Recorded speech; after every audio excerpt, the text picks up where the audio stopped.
Linda Sassour, you know, that radical. You mentioned this imam that he's friends with. Yeah, Linda Sarsour is another key figure here that they're talking about.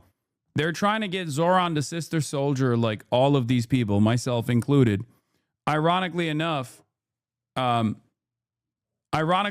can't, like, it's not really working that much. But what's crazy about this,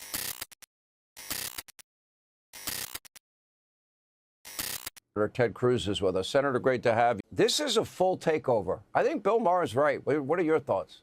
We're going to get to Hurricane Melissa after this. Prisons are set up in our society. I would argue that they do not work. They do not make us safer. The instinct is to just take that person, the source of that harm, the source of that issue, and then just throw them away.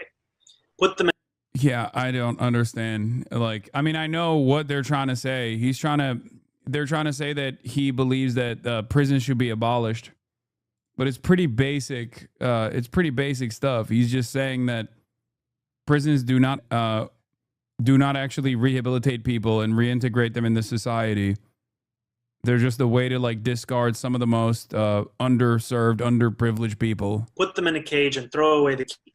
And that doesn't address the reason why that harm was created in the first place. A lot of times, people who create trauma for others are those who themselves went through trauma earlier in their own lives. Right. And I bring all of this up to say that, you know, again, like when we talk about policing, I don't think the system actually makes us safer. I think what it does is it just removes problems out of view. Yeah, that fuck-ass watermark. Yeah, exactly. I mean, he's right, 100%. But once again, being right doesn't matter. If the overwhelming majority position on shit is wrong, then being right doesn't matter. The best you can do is try to reframe the conversation in a way that people will be more open-minded to your position. A fundamental fact that a lot of left advocates forget, which is that just because you are correct doesn't mean other people will reflect on your words. Okay? That's why one must always remember the educational journey that they went through. For some, it's not as big as a swing as going from right to socialism. Okay, maybe some were liberals and then they found themselves in the throes of socialist literature. But for many others, this is, once again, something that they've been aggressively propagandized against. So you have to do your very best to reframe the language in a way that is more appropriate for people to accept. That's it. Look, I think the Democrat Party has lost their minds. I got to say, I was amused listening to AOC say, we're not crazy, we're sane. It reminded me of an old friend of mine who talked about what she called bimbo eruptions, which is whenever anyone says, I am not a bimbo, what does everyone think? You're a bimbo. When Richard Nixon said, I am not a crook, all of America said, you know what? He's a crook. In this instance, when AOC stands up and says, we are not crazy, the rest of America says, you're crazy. And methinks she doth protest too much. Yeah, just like when Ted Cruz says, I'm not a racist, everybody knows you definitely are. I'm not the Zodiac killer. Everybody's like, okay, well, that's what the Zodiac killer would say. There is a little bit of a truth in what Ted Cruz is saying here. It's not wrong. When you do find yourself on the defense, when you do find yourself defending ridiculous slanders and smears, people end up, I mean, you offer legitimacy to it. But of course, no one is ever going to ask Ted Cruz, especially on Fox News, how that works with Donald Trump running around being like, I'm not racist. I'm not a dictator. I'm not Jeffrey Epstein's best friend who has been routinely pictured with Jeffrey Epstein, who is my best friend. You know? Look at Comrade Mamdani, and that's how I call him, as Comrade Mamdani. It is amazing to see New Yorkers vote for someone who is an open communist. He's not a socialist. He's a communist. He's talking about government seizing the means of production. He's talking about massive tax increases and putting the government in charge of the economy. And he is a jihadist. This is someone who went and... By the way, I mean, I wish. I mean, how could he do that in the New York mayoral race? I don't know, but could you imagine Oh, centrally planned economy in the United States of America, a robust industrial base, reshoring initiatives, good wages, more worker control, more autonomy in the workplace, all under the directive of a Democratic Party. Did a photo op with an unindicted co-conspirator. Yeah, that's my favorite. Hassan, Ted hates communists. They tortured his father, except they were not communists. It was Batista who tortured his father, ironically enough. Him and Marco Rubio both. Him and Marco Rubio both constantly do that. Bro, you're clickbaiting? You mean you wish he was a communist, not a jihadist? Wait, what? Is that what he said? I was talking about... What would jihad have anything to do with central planning? Chatters. Clip culture gonna cook you, bro. Please. Famous aspect of a jihad is when you do central planning, a central planned economy. Wait, what the? Is there a blip? Doesn't matter. It's all over Facebook now. Okay, guys, stop begging for the clips to come, please. Sir, of the World Trade Center bombing. This is someone who his reaction from 9/11 is not the 3,000 people who were murdered, not the NYPD officers and the New York Fire Department officers who charged into the flames and lost their lives. It was no, his auntie apparently felt bad. This is dangerous. And I got to say, Sean, you know, there are some Republicans who are saying, okay, good. Let them elect a communist in New York. That's going to help Republicans across the country. I got to say I'm not in that camp. New York is an incredibly important American scene. It is the center of finance in America. It is the center of much of media in America. And having one of the most important American cities controlled by a whacked out leftist. And by the way, the whole party has now lined up behind this commie jihadist. And so I am hoping there is some reservoir of common sense in New York that says, let's not go that far. You're right. New Jersey is encouraging. I think we can win the gubernatorial race in New Jersey. And I think Virginia, look, Virginia, what's on the ballot there, you've got their AG candidate who in writing mused about how much he wants to the children or see the children of his political opponents. Yeah, if these guys were so stoked about Zohran's electoral victory and what it means for the future of the Democratic Party, if the Democratic Party was forced to reckon with the left populist flank and run more leftist candidates, and how that would have down ticket consequences for the National Party, a negative down ticket consequence for the National Party, then they wouldn't be crying about Zohran this hard. They would be excited. They would literally say, oh, Zohran's going to be great. Love it. You know, they would say, oh, we don't like any Democrat, but if they chose Zohran, they chose Zohran, right? Except Donald Trump literally wants Andrew Cuomo to win the New York mayoral race. Okay? Donald Trump has actively tried to throw hurdles in the direction of the New York mayoral race, claiming if Zohran wins, he's going to cut funds to New York. Like, that is insane. Obviously, if they truly weren't worried and if they were excited at the prospect of Zohran becoming a face of the Democratic Party, they wouldn't be going this crazy against them. Murder. That is extreme and radical. And I got to say, I believe in a reservoir of common sense in our country.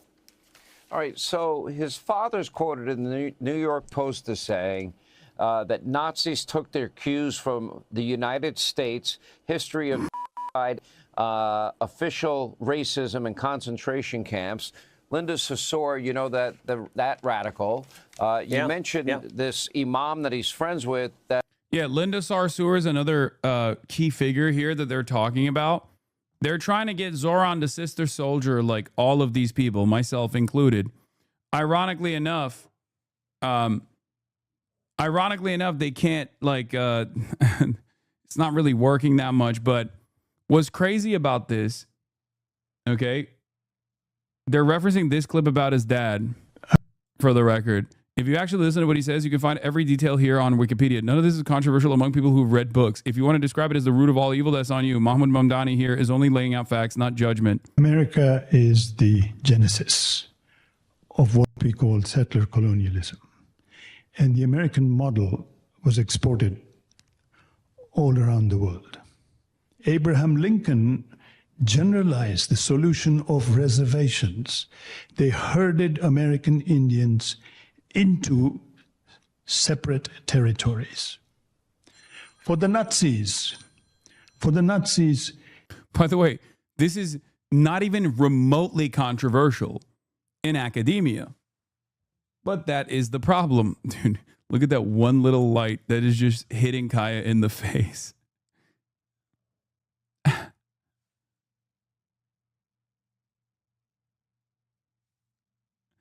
Beam of light. That's so funny. This clip is wild. My dad acted outraged at such a ridiculous notion that I sent him a breath of hard academic evidence of Hitler's 1928 speech where he said this, and he was like, America's not evil, just moving the goalposts and reiterating into his shell. Yeah. What's so fucking crazy is like, this is a crisis of intelligence. This is a crisis of critical thinking. That's what's going on here, where we look to people whose primary function is educating the masses, people who are infinitely better read than the average person, talking about something that they know a million times more about. And we just go, how dare you say this thing that is objectively the truth? It is not a secret that the Nazis looked to America for advice, looked to America for what to do. That is just the objective truth. And yet, when you state historical facts, because the overwhelming majority of people now do not give a fuck about historical facts at all, and instead think about their own personal feelings, there is significant motion in these kinds of counter narratives being launched against the candidate whose father is an academic. this was the inspiration. Hitler realized two things. One, that genocide was doable. It is possible to do genocide. That's what Hitler realized. Second thing Hitler realized is that you don't have to have a common citizenship. You can differentiate between people. The Nuremberg laws were patterned after American laws. Anyway, the US put Indians in reservations. The US invented the model. Isn't most of Americans uneducated enough to fall to this hook, line, and sinker? Yes. This is historically correct information. That's what's so crazy about it. That is what's so fucking crazy about it. Zohran Mamdani's father, America's the root of all evil and inspiration for the Nazis. First of all, you said that. He didn't say that. He said it was the genesis. The American reservation structure was the genesis for the Nazis. And it's literally openly talked about in Nazi texts. He notes that in Mein Kampf, Hitler praises America as the one state that has made progress towards primarily racial conception of citizenship by excluding certain races from naturalization. Whitman writes that the discussion of such influences is almost taboo because the crimes of the Third Reich are commonly defined as the nefandum, the unspeakable descent into what we often call radical evil. But the kind of genocidal hatred that erupted in Germany had been seen before and has been seen since. Only by stripping away its national regalia and comprehending its essential human form do we have any hope of vanquishing it. That concept is precisely what makes it impossible for Zionists to contend with their own fascism. Okay? The unspeakable descent into what we often call radical evil is precisely the reason why people still to this day, when you say, well, Israel behaves exactly like Nazi Germany, they freak the fuck out. They're like, how dare you say that? It's the vast literature on Hitler and Nazism keeps circling around a few enduring questions. The first is biographical. How did an Austrian watercolor painter turned military orderly emerge as a far-right German rabble-rouser after the First World War? The second is socio-political. How did a civilized society come to embrace Hitler's extreme ideas? The third has to do with the intersection of man and regime. To what extent was Hitler in control of the apparatus of the Third Reich? All these questions point to the central enigma of the Holocaust, which has variously been interpreted as a premeditated action and as a barbaric improvisation. Those are the two mainline schools of thought about the Holocaust. Was the final solution always supposed to be the final solution, or was it brought about as conditions worsened for Nazi Germany in the battle lines? Okay. In our current age of unapologetic racism and resurgent authoritarianism, the mechanics of Hitler's rise are a particularly pressing matter. For dismantlers of democracy, there is no better exemplar. Since 1945, the historiography of Nazism has undergone several broad transformations, reflecting political pressures both within Germany and abroad. This was the other part.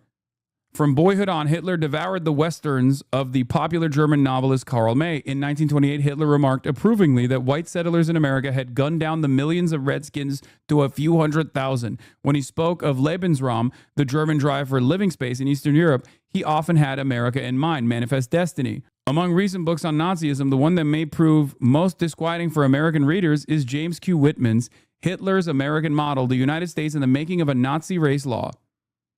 On the cover, the inevitable swastika is flanked by 2 red stars. Whitman methodically explores how Nazis took inspiration from American racism of the late 19th and early 20th centuries. He notes that in Mein Kampf, Hitler praises America as the one state that has made progress towards... I read this part already. So what Mahmoud, Zohran's father, is saying there is objectively correct. It's just correct. And yet, in a world where truth does not matter,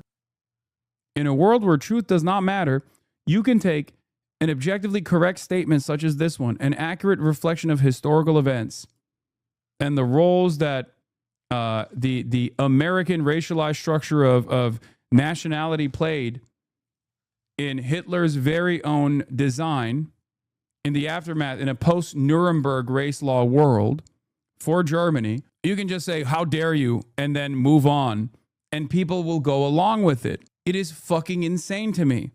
This is why I often bring up that one Jewish professor of anti-colonial history that was suspended recently. And he was suspended because there was a literal Unit 8200 IDF veteran in his class that was not only harassing the students, but filming them. Okay? And why was he doing that? Because the Israel Knesset grant-funded Canary mission had singled him out alongside Congressperson Richie Torres. Remember, this is a Jewish American professor of anti-colonial history. Why had they singled him out as an op, as someone that must be removed from their position in academia? Because he correctly said that Hamas is a national emancipatory resistance group that only operates within the confines of historic Palestine. That is the truth. We are supposed to be able to say the truth in classrooms, especially in fucking academia, in college campuses. What the fuck? It is crazy that these guys can just turn around and be like, oh, what you said is the truth, but it offends me and I don't like it. And there are plenty of people that go along with it because they've been propagandized into thinking, no, these are barbaric slaughter monsters. How dare you say that there is a logical through line to their acts of militant resistance? Genuine question, logs, please. Is it most of Americans uneducated? My genuine question, and I hope I'm wrong, wouldn't all these attacks be effective against Zohran and make him lose the election? No. So far, this has been ineffective, or at least has had limited effect. If Zohran also wasn't Zohran Mamdani, a brown Muslim guy, and instead was a white boy whose white father was in academia, this wouldn't work at all.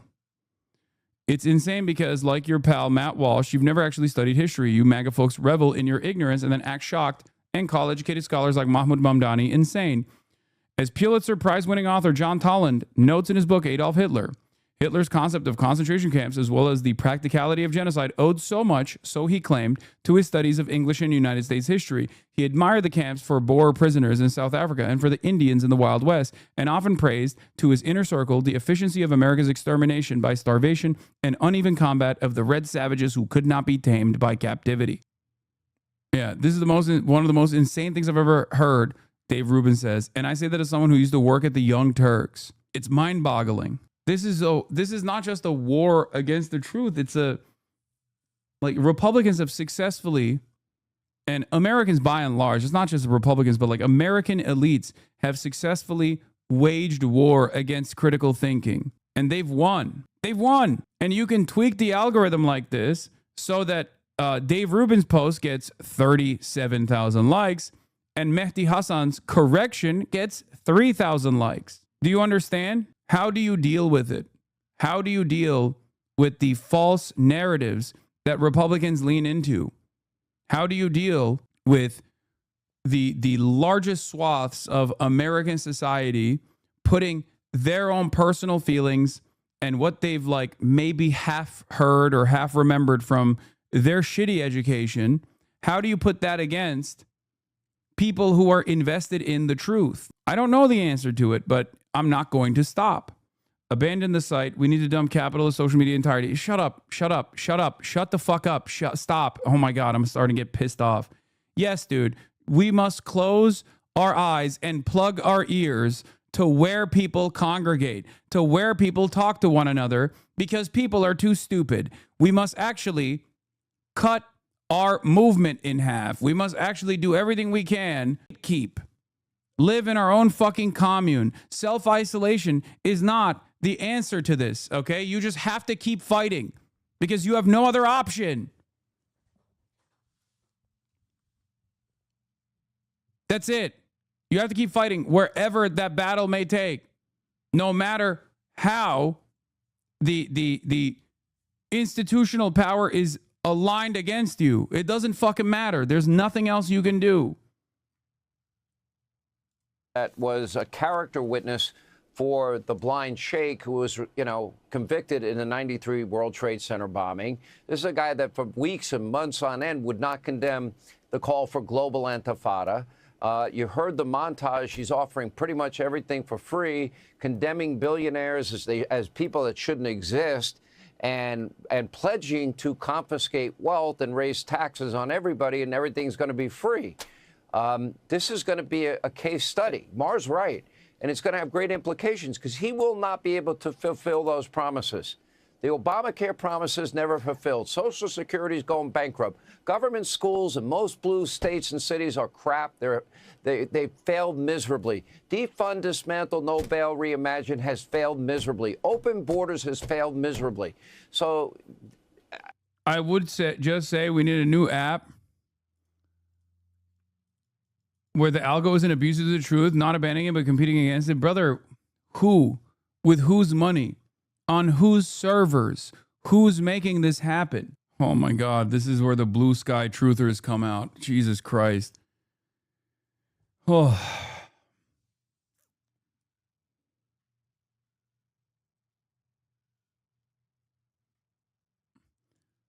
People thinking Assam radicalizes Chat. Meanwhile, Chat trying to radicalize him. No, they can't. They can't radicalize someone who is already a radical, but has a more pragmatic approach to what must be done. This is simply a difference in opinion in tactics and methods. That's all it is. America's going to get to judge this. I think it may be a good thing in a weird way. Thought on that? Yeah, look, what you just said there, that Bill Maher is right, that's something I don't say all that often, although I got to say I'm saying it more and more often because Maher is an old school liberal who actually believes in things like free speech, who doesn't want to see the Democrat Party become a communist party. And I think America is better when you have two parties that are somewhere reasonably near the middle and you can have disagreements. I don't think it's good for America when one of the two parties is absolutely nuts. You mentioned Comrade Mamdani's father. I played on my podcast, Verdict with Ted Cruz, today's entire... So you see no value and we're going to make X irrelevant? Podcast is on Mamdani and laying out his radical record. His father also said that Abraham Lincoln was the model for Adolf Hitler. Now, I want you to stop and think, how much do you hate America if you say that Adolf Hitler modeled his behavior after Abraham Lincoln?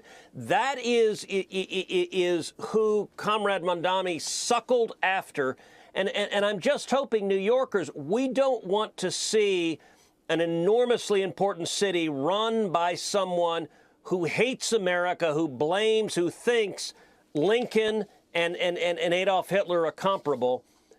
I'm just praying that there's a moment of pulling back and saying, this doesn't make any sense, because the alternative is really bad for our country. Let me ask you. You know, J.D. Vance, the vice president, slammed Mamdani for making his auntie the real victim of 9/11. Yeah. I never saw him cry over the people that died that day or their families. Brother, he was 9 years old. He was 9 years old. He was 9 years old on 9/11 in New York. If your attitude is that everyone in New York suffered on 9/11, then Zohran is a part of everyone. The problem is, when these guys cynically say everyone suffered on 9/11, they don't mean everyone suffered on a 9/11. They don't think that Muslims are a part of the in-group, okay? Even a 9-year-old Muslim boy. Not a word. 20 seconds. Not a word. Look, not a word, and you should not be cheering on the jihadists who flew the planes into the buildings. You should be standing up for the people of New York, and Mamdani will not do that. I very much hope and pray he loses. Okay, Senator, appreciate it. Don't understand it.